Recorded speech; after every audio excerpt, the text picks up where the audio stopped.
അതായത് പരിശീലന പറക്കലാണ്, ചെറു വിമാനമാണ്. ഈ പറക്കലിനിടെ ഇതിൻ്റെ ഗ്ലാസ് കവറിങ് അതങ്ങ് പറന്നുപോയി.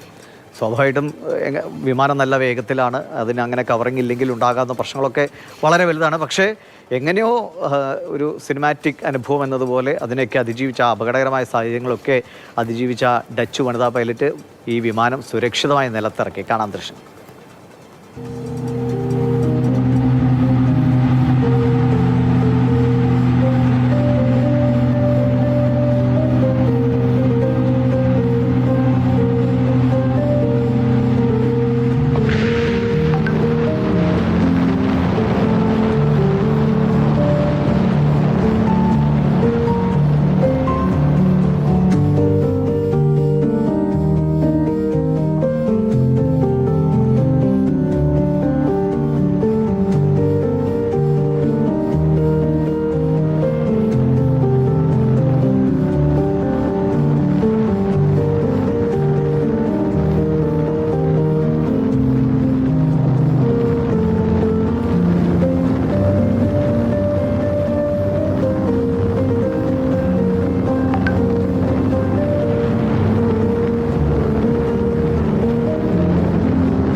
അഞ്ജലി വിജയകുമാർ പറയും ഈ സംഭവത്തെക്കുറിച്ച്. അഞ്ജലി, വേഗം നമുക്കറിയാം, അവരുടെ സ്കിന്നിങ്ങനെ ചേർന്ന് പോവാണ് ആ കാറ്റിൻ്റെ ശക്തി കാരണം.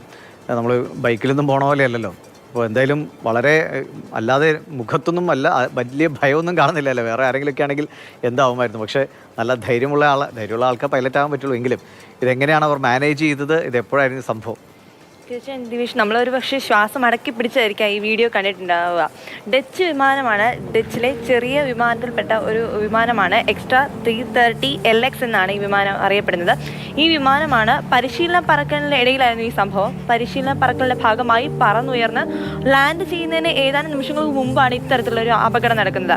കനോപ്പി എന്നാണ് ഈ ഗ്ലാസ് കവറിന്, വിമാനത്തിൻ്റെ മുകളിലത്തെ ഗ്ലാസ് കവറിന് പറയുന്നത്. ഈ കനോപ്പി തുറന്നു പോവുകയാണ് ചെയ്തത്, ഒരു വശത്തേക്ക് തുറന്നു പോവുകയുണ്ടായി. നമുക്കറിയാം, ഇത്രയും ശക്തമായ കാറ്റാണ് അതിലേക്ക് അടിക്കുന്നത്. അതിവേഗം കുതിച്ചുകൊണ്ടിരിക്കുന്ന ഈ വിമാനത്തിലേക്ക് ശക്തമായ കാറ്റടിക്കുന്നുണ്ട്. ഈ കനോപ്പി തുറന്നതിന് പിന്നാലെ ഈ വിമാനത്തിന്റെ നിയന്ത്രണം തന്നെ നഷ്ടപ്പെടുന്നുണ്ട്. എന്നാൽ ആ മേൽക്കും ജാൻ എന്നാണ് ഈ പൈലറ്റിന്റെ പേര്.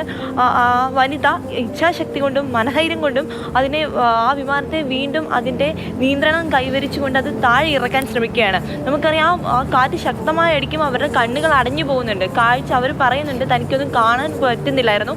28 മണിക്കൂറിന് ശേഷമാണ്, ഈ അപകടത്തിന് ശേഷം 28 മണിക്കൂറിന് ശേഷമാണ് തനിക്ക് കാഴ്ചശക്തി പഴയ രീതിയിൽ എത്തിയെന്ന് അവർ പറയുന്നുണ്ട്. അത്രമാത്രം ശക്തിയിൽ കാറ്റടിക്കുന്നുണ്ട്. മുന്നിലൊന്നും അവർക്ക് കാണാൻ കഴിയുന്നില്ല. റൺവേ ഏതാണ്, എവിടെയാണ് ഇറങ്ങേണ്ടത് ഒന്നും അവർക്ക് കൃത്യമായി കാണാൻ കഴിയുന്നില്ല. എന്നിട്ട് അവർ ഈ മനധൈര്യം ഉപയോഗിച്ചുകൊണ്ട് അവർ ആ വിമാനത്തെ പഴയ രീതിയിൽ താഴെ ഇറക്കാൻ ശ്രമിക്കുന്നുണ്ട്. ശക്തമായ കാറ്റടിക്കുമ്പോൾ അവർ വളരെയധികം കഷ്ടപ്പെട്ടാണ് അവർ റൺവേയിൽ എത്തുന്നത്. എന്തോ ഭാഗ്യം കൊണ്ട്, അവരുടെ ഇച്ഛാശക്തി കൊണ്ടെന്ന് വേണം പറയാം. ഭാഗ്യത്തെക്കാൾ ഉപരി അവരുടെ മനധൈര്യമാണ്. ഒരുപക്ഷെ നമ്മളാണെങ്കിൽ പോലും ഇത്തരത്തിലൊരു അപകടം വരുമ്പോൾ നമ്മൾ പേടിക്കുന്നതാണ് പലപ്പോഴും ഇത്തരത്തിലുള്ള അപകടങ്ങൾ അതിൻ്റെ ദൈർഘ്യം കൂട്ടാൻ കാരണം.